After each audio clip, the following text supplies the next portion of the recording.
नमस्कार स्टूडेंट्स, मैं सतपाल सिंह स्वागत करता हूं आप सभी का आपके अपने YouTube channel तर्कशील Punjab education Khubban पर।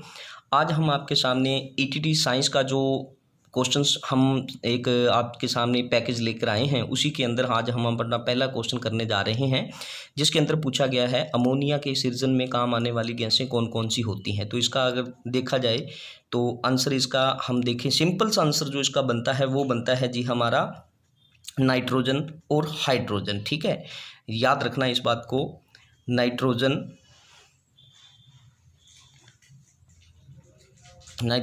और इसके साथ में हाइड्रोजन, ये दो गैसें हैं जो इस अमोनिया के सृजन में यूज़ की जाती हैं। अब दो तीन चीज़ों का और भी आपने इसके अंदर याद रखना है। जैसे आपसे कभी भी पूछा जाए जो आपकी अमोनिया गैस होती है, इस अमोनिया गैस का जो फॉर्मूला होता है वो क्या होता है, तो वो होता है जी हमारा NH3। ठीक है, अब देखा जाए तो ये जो अमोनिया गैस है, इसका जो उत्पादन किया जाता है, जब इसको बनाया जाता है तो इसका उत्पादन जब भी किया जाएगा तो वो किस विधि के द्वारा किया जाता है या वो कौन सी प्रोसेस है, तो वो है जी हमारी हैबर विधि, या बोल सकते हैं हैबर प्रोसेस के द्वारा इस अमोनिया गैस को बनाया जाता है। और इस अमोनिया गैस का यूज़ कहाँ किया जाता है, तो इस अमोनिया गैस का यूज़ जो किया जाता है वो किया जाता है रेफ्रिजरेटर में। जो हम अपने घरों में फ्रिज वगैरह यूज़ करते हैं, उनके अंदर जो वो गैस डाली जाती है वो हमारी अमोनिया गैस होती है। और दूसरा अगर देखा जाए तो जो हम खेतों के अंदर अपने फर्टिलाइज़र डालते हैं ना, जो यूरिया डालते हैं, यूरिया खाद, उस यूरिया खाद का जो निर्माण किया जाता है वो भी हमारा इसी अमोनिया के द्वारा ही किया जाता है। ठीक है, तो याद रखना, आपसे कभी भी पूछा जाए अमोनिया गैस का यूज़ कहाँ कहाँ किया जाता है, तो दो चीज़ें हैं जहाँ पर मेन आपसे फोकस करके पूछा जाएगा, तो वो है हमारा रेफ्रिजरेटर और दूसरा है हमारा यूरिया के निर्माण में। ठीक है, अब एक गैस और भी है जो हम सांस लेते हैं, जिसको हम O2 बोलते हैं। जब हम सांस लेते हैं तो अंदर जो हमारे हवा जाती है ना, वो जाती है ऑक्सीजन। अब इस ऑक्सीजन के ऊपर भी एक दो बार क्वेश्चंस बनते रहे हैं। आपसे कभी भी पूछा जाए इस ऑक्सीजन गैस की खोज किसने की थी, तो वो की गई थी हमारे प्रिस्टले जी के द्वारा। ठीक है, एक साइंटिस्ट थे प्रिस्टले ने इसका खोज किया था। और ये जो ऑक्सीजन गैस है, ये गैस कौन सी है, किस प्रकार की गैस है, तो ये एक रंगहीन गैस है, इसका कोई अपना रंग नहीं होता। और ये एक गंधहीन गैस भी है, इसका कोई गंध नहीं होती हो। ठीक है, और हाँ, दो चीज़ें हैं जी इसके अंदर, एक तो रंगहीन है और एक गंधहीन है। ठीक है, ये इसका हमने अभी बात किया। और दूसरी आपने एक चीज़ और भी सुना होगा, इसी ऑक्सीजन का एक दूसरा रूप होता है जिसको हम O3 बोलते हैं। O3 मतलब जो ओजोन गैस है। ठीक है, ओजोन गैस जो है ये वायुमंडल के अंदर कहाँ पाई जाती है, तो ये पाई जाती है जी हमारी समताप मंडल में। जो आप समताप मंडल होता है उसके अंदर पाई जाती है। और ये गैस क्या करती है, तो ये हमें सूरज से आने वाला जो हानिकारक प्रकाश होता है, जिसके अंदर हमारी परावैंगनी किरणें होती हैं, परावैंगनी किरणें मतलब जिसको हम अल्ट्रा वायलेट रेज बोलते हैं, उनको ये एब्जॉर्ब करती है और ये धरती तक नहीं पहुंचने देती। अगर मान के चलो सूरज से आने वाली जो अल्ट्रा वायलेट रेज हैं, जो परावैंगनी प्रकाश है, ये दूर सूरज का प्रकाश अगर धरती पर पहुंच जाए, ये अल्ट्रा वायलेट रेज वाला, तो क्या हो जाएगा, हमें हमारा जो चमड़ी है या जो स्किन है उससे रिलेटेड जितनी भी बीमारियां हैं, जैसे कैंसर हो सकता है चमड़ी का, वो बीमारियां जो है हमें हो सकती हैं। और हमें ये बचाती है कौन सी, तो ये बचाती है O3 मतलब ओजोन गैस हमें बचाती है, ओजोन परत हमें बचाती है। ठीक है, अब इस ओजोन परत के संरक्षण के लिए ना एक दिवस मनाया जाता है और वो है ओजोन दिवस। और ये मनाया जाता है जी 16 सितंबर को। ठीक है, 16 सितंबर को ये मनाया जाता है। इसके बारे में मैक्सिमम फैक्ट जो थे वो हमने किए। ठीक है, और अगर आपसे कभी पूछा जाए, ये जो हमने अभी बात की थी नाइट्रोजन गैस की, जो हमने अभी नाइट्रोजन गैस बताया था, इसके ऊपर भी एक दो बार क्वेश्चन बना है। और नाइट्रोजन गैस के ऊपर पूछा गया है भी नाइट्रोजन गैस की खोज किसने की थी, तो नाइट्रोजन गैस की जो खोज की गई है जी, ये की गई है 1722 में। और 1722 में जिस साइंटिस्ट ने इसकी खोज की थी, रुदरफोर्ड। ठीक है, ये रुदरफोर्ड है, रुदरफोर्ड जी ने क्या है इसकी खोज की थी। ठीक है, तो ये मैक्सिमम फैक्ट आपके इस क्वेश्चन में हल हुए। उम्मीद करता हूँ ये चीज़ें सारी आपको समझ में आई होंगी।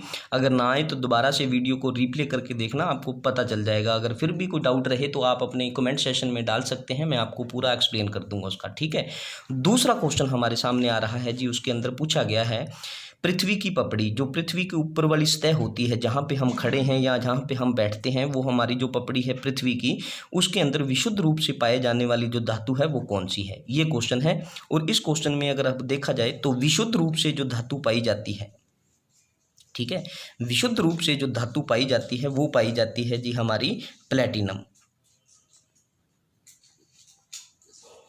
प्लेटिनम।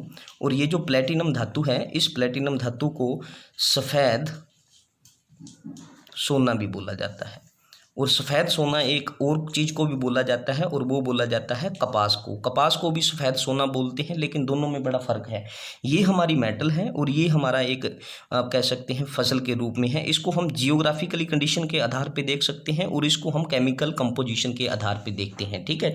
तो ये बात भी हुई। और दूसरी अगर बात की जाए तो जो सोडियम होता है, सोडियम जो हम घरों में नमक यूज़ करते हैं ना, नमक खाते हैं, उसको सोडियम बोलते हैं। और ये जो सोडियम होता है, इसका जो निष्कर्ष किया जाता है, सोडियम को जब समंदर से बनाया जाता है या समंदर से जब निकाला जाता है तो कौन सी विधि है, उस विधि के द्वारा नमक बनाया जाता है, तो उसको बोलते हैं डाउन्स, ठीक है, डाउन्स विधि। इसका नाम दोबारा लिख देता हूँ मैं, डाउन्स विधि, ठीक है। डाउन्स विधि के द्वारा क्या है, ये जो नमक है हमारा बनाया जाता है, ठीक है। और ऐसे ही हमारा जो आप कपड़े धोते हैं, धोने वाला सोडा जो होता है, धोने वाला सोडा, या जिसको हम बोल सकते हैं वॉशिंग सोडा, इसका अगर आपसे केमिकल फॉर्मूला पूछा जाए तो वो बनता है जी Na2CO3 10H2O। ये इसका केमिकल फॉर्मूला है। और इसका जो एक रासायनिक नाम भी है इस वॉशिंग सोडा का और धोने वाले सोडे का, वो है सोडियम कार्बोनेट, ठीक है, सोडियम कार्बोनेट। ये इसको सोडियम कार्बोनेट के नाम से भी जाना जाता है। और ये कपड़े साफ़ करने के लिए क्या है जी, कठोर जल को मृद जल में बनाने में भी प्रयोग किया जाता है। जैसे आप देखते हो ना, जो हमारा एक कठोर जल होता है और एक हमारा क्या है, थोड़ा सा नरम जल होता है। कठोर जल को नरम में तब्दील करने के लिए हम सोडियम कार्बोनेट का यूज़ करते हैं। कपड़े धोने के लिए साबुन का यूज़ ही क्यों किया जाता है, किसी और चीज़ से भी तो धोए जा सकते हैं। लेकिन क्या होता है, जो साबुन वगैरह डिटर्जेंट पाउडर हम यूज़ करते हैं, उसके अंदर क्या होता है, हमारा सोडियम कार्बोनेट डाला जाता है, जिससे क्या है, पानी जो होता है ना, उसका भारीपन खत्म हो जाता है और वो हल्का हो जाता है। और हल्का होने के बाद कपड़ों के अंदर बिल्कुल अच्छे तरीके से वो क्या है, मिल जाता है और अंदर छुपी हुई जो मैल वगैरह जो दाग होते हैं उसको वो बाहर निकाल देता है, ठीक है। ऐसे ही हमारा एक और सोडा है जिसको हम बोलते हैं खाने वाला सोडा, जिसको मीठा सोडा भी बोल देते हैं, खाने वाला सोडा, ठीक है। और इसका जो नाम है, रासायनिक नाम है, वो है जी हमारा सोडियम बाइकार्बोनेट, सोडियम बाइकार्बोनेट, ठीक है। अगर आपसे कभी इसका फॉर्मूला पूछा जाए तो ये आप बताओगे NaHCO3, ठीक है। ये इसका नाम है, रासायनिक नाम। और वैसे जो बेकिंग पाउडर है, बेकिंग पाउडर जो होता है, बेकिंग पाउडर जो खाना बनाने के लिए हम यूज़ करते हैं, उसको क्या है,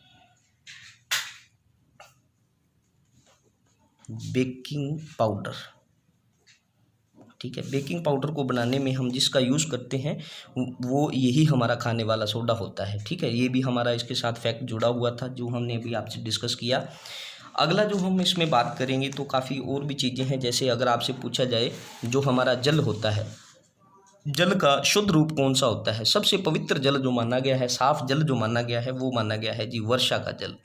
जो वर्षा होती है, वर्षा का जल जो है वो सबसे पवित्र माना जाता है, सबसे साफ माना जाता है। कोई भी उसमें किसी भी प्रकार की इम्प्योरिटी जो है होने की गुंजाइश नहीं होती। ये हमारा सबसे शुद्ध जल जो है माना जाता है। ऐसे ही पैरासीटामोल क्या है, पैरासीटामोल आप देखा होना, टैबलेट भी आती हैं, बहुत सारे आप खाते हो। पैरासीटामोल क्या है, तो ये अगर वैसे पूछा गया है तो आप बताओगे ये एक पीड़ाहर है। पीड़ाहर है मतलब ये हमारा एक पेन किलर के रूप में हम इसका यूज़ करते हैं, ठीक है। पेन किलर के रूप में हम इसका यूज़ करते हैं। ये हुआ हमारा। अगला है हमारा क्लोरोमाइसिटिन क्या है, क्लोरोमाइसिटिन क्या है, क्लोरोमाइसिटिन क्या है, ये भी हमारा एक आप कह सकते हैं एक मेडिकल लाइन में इसका यूज़ किया जाता है। क्लोरोमाइसिटिन ये क्या है, तो ये एक हमारा एंटीबायोटिक है, एंटीबायोटिक। एंटीबायोटिक को हम बोल सकते हैं प्रतिजैविक, ठीक है। तो इसका यूज़ ये हमारा इस रूप में एंटीबायोटिक के रूप में यूज़ किया जाता है। और एक आपने नाम और भी सुना होगा, एंटीसेप्टिक, एंटीसेप्टिक। और ये जो एंटीसेप्टिक होता है ना, ये क्या करती है, तो ये भी हमारा जो जीवाणु होते हैं, जीवाणुओं को नष्ट करती है, ठीक है। ये भी हमारा जीवाणुओं को नष्ट करती है और दोनों का यूज़ जो है वो किया जाता है इसमें, ठीक है। अगला क्वेश्चन है हमारा, रासायनिक रूप से गन्ने की शर्करा को क्या कहते हैं, गन्ने के अंदर जो मिठास होती है उसको वो क्या बोलते हैं, तो उसको अगर साइंटिफिकली रूप से देखा जाए तो उसको क्या बोला जाता है, सुक्रोज, ठीक है, उसको सुक्रोज बोला जाता है। और आपको पता है जो सुक्रोज है वगैरह, इनसे क्या है हमारा जो मैक्सिमम रूप से मिलते हैं वो क्या मिलते हैं, तो वो हमें सुक्रोज, मैं दोबारा से बताता हूँ। देखो, रासायनिक रूप से गन्ने के अंदर जो शर्करा होती है वो क्या कहलाती है, तो वो कहलाती है हमारा सुक्रोज। और ये जो सुक्रोज है इसी से हमें क्या है, जो हमारा कार्बोहाइड्रेट्स होते हैं, कार्बोहाइड्रेट्स का ही ये रूप है, ठीक है, कार्बोहाइड्रेट्स का ही ये एक रूप है। इसी से हमें क्या है, ऊर्जा वगैरह मिलती है। अगर आपने एक गन्ना खा लिया ना, तो 2 घंटे तक आपको किसी चीज़ को खाने की ज़रूरत नहीं पड़ेगी, क्योंकि उसके अंदर कार्बोहाइड्रेट्स होती है और वो हमें मैक्सिमम एनर्जी जो है प्रोवाइड कराता है। ऐसे ही अगला क्वेश्चन है हमारा, ऑक्सीकरण कौन सी प्रक्रिया है, ऑक्सीकरण कौन सी प्रक्रिया है, तो आप याद रखना, ऑक्सीकरण एक ऐसी प्रक्रिया है जिसके अंदर क्या है हमारा इलेक्ट्रॉन,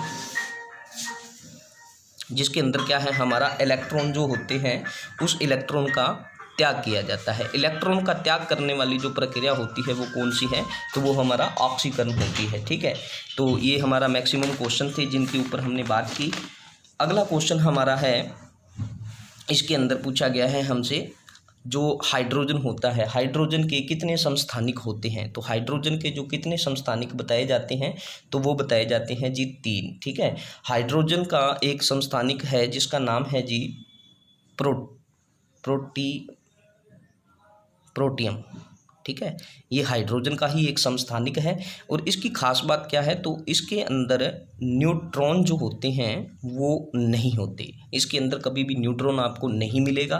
देखो क्वेश्चन क्या है, हाइड्रोजन के कितने समस्थानिक हैं, हाइड्रोजन के कितने आइसोटॉप्स हैं, तो आइसोटॉप्स इसके 3 पाए जाते हैं। तीनों में पहला है प्रोटियम, और प्रोटियम के अंदर आपको न्यूट्रॉन्स जो हैं वो नहीं मिलते। एक दूसरा है हाइड्रोजन का ही समस्थानिक जिसको बोलते हैं D2O, D2O मतलब ड्यूटेरियम,